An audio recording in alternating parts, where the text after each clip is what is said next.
Hello, friends. Your old Uncle Andy here, the UC Panda himself, coming to you on a yet again snowy Friday, January 10th. And we hope to give you some winning sports picks. We've done our homework today. We've looked really at every single college basketball game for the evening. There are not that many games, but tomorrow there are over 100 Division One college basketball games. So, again, my advice on college basketball, keep it here with me, follow me. We'll go ahead and give you some winners. Or if you all are wanting to take a little foray into your own sort of handicapping, that's awesome in college basketball. I would recommend you pick one or two conferences and focus just on them.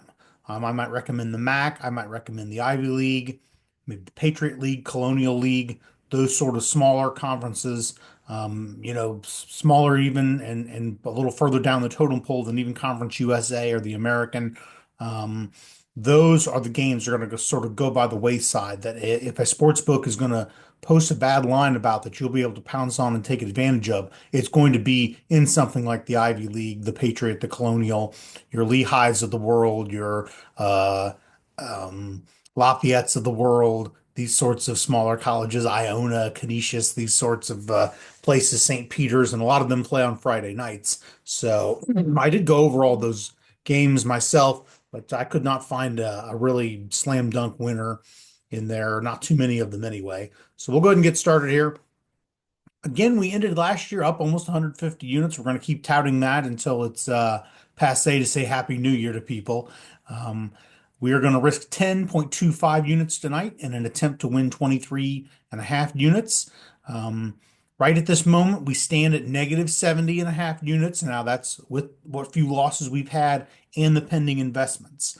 So if we do get a Buffalo Ravens winner, not even counting what happens tonight, but if we are able to get the Bills and the Ravens just to win Saturday, all those teasers, all those parlays that have been pinned up waiting since Monday night in some cases are going to come through for us for 75 units. So, barring we don't have a complete disaster tonight, Saturday, or I guess Sunday actually, it's when the Bills play, we'll be talking about being in positive units, controlling for all of things.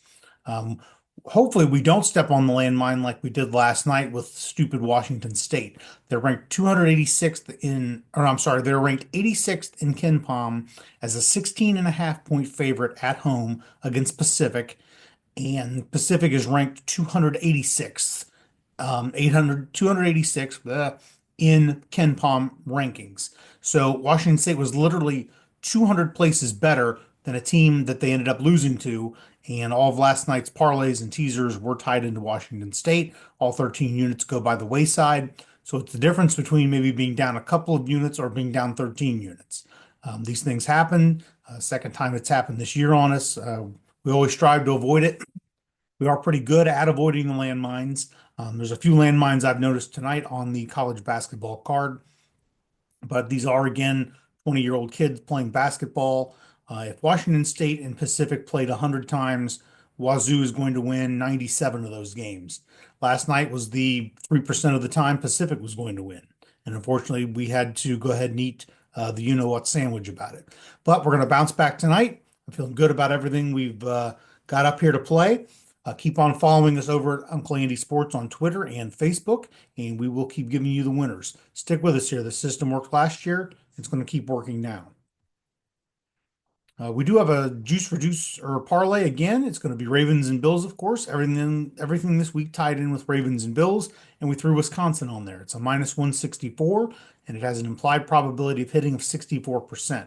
I know some of you are looking around at some of the other games like Central Connecticut and Wagner. We looked at Central Connecticut, gave them a good, long, hard look.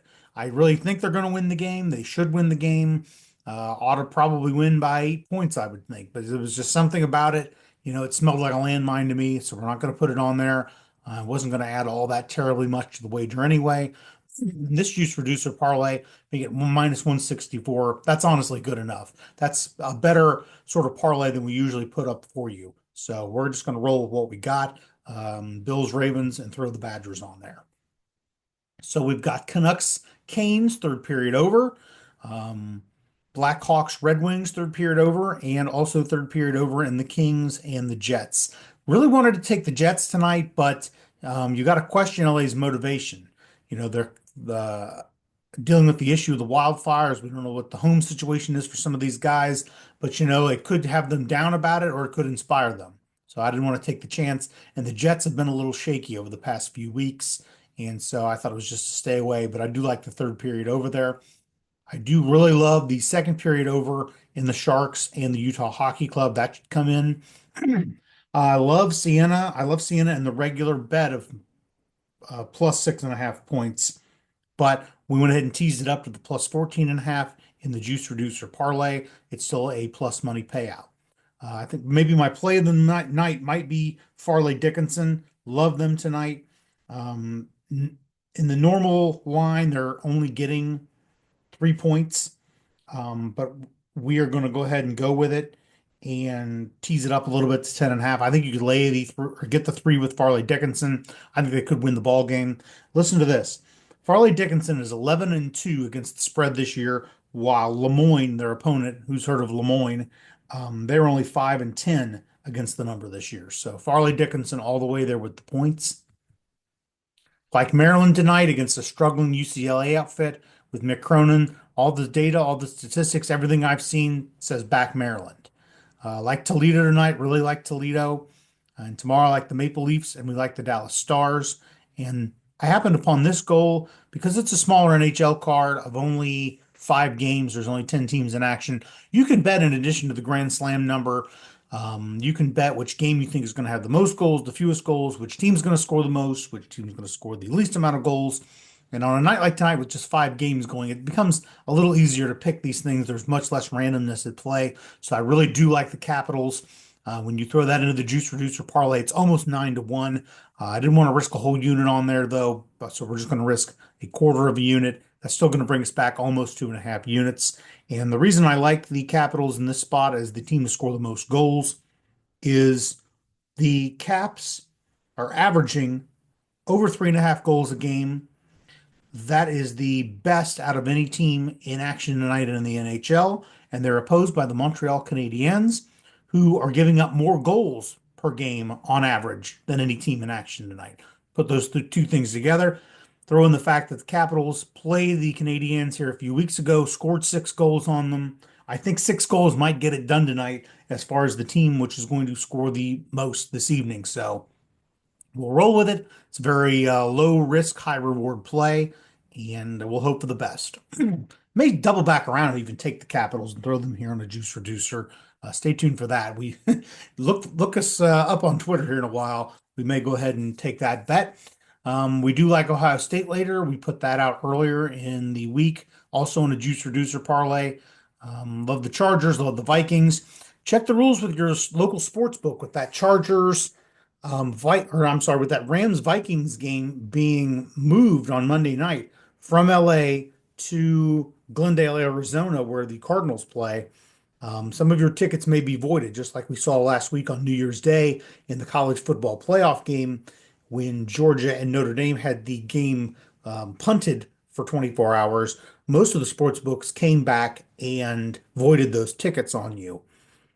They were within the right to do so, their right to do so. Those were, I'm assuming, it was stated in the house rules that the book could do that, or perhaps even the book would do that.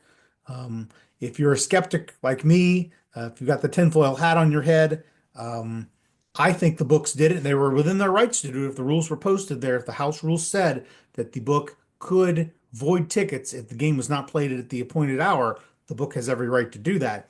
But I think there was a lot of liability the book had with Notre Dame tickets, and the book saw all these number ones getting knocked off, and the book didn't want to have to pay out all those Notre Dame tickets. That's what I think. So, just my opinion. But everybody have a good night. If it's snowing where you are, be careful. And if you do follow us to the tail us to the window, we will cash tickets together. Have a good night, everybody.